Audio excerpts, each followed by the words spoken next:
તો કરવું શું? કયો માર્ગ? તો મહાજનો એ ગત સપંથા, મહાપુરુષો જે માર્ગે ચાલે છે એ માર્ગે એને પગલે પગલે ચાલવું, એ જ માર્ગ છે, બીજો કોઈ માર્ગ. કહપંથા, એ જ માર્ગ. મહાજનો એ ગત સપંથા, મહાપુરુષને પગલે ચાલો, નહીતર તમે ભૂલા પડી જશો.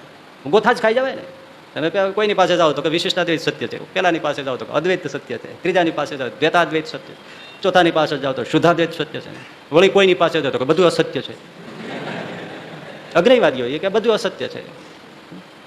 ભૂલા પડી જાય. નરસિંહ મહેતા તો ભગત માણસ છે, છતાંય કીધું ગ્રંથ ગરબડ કરી, વાત ના ખરી કરી.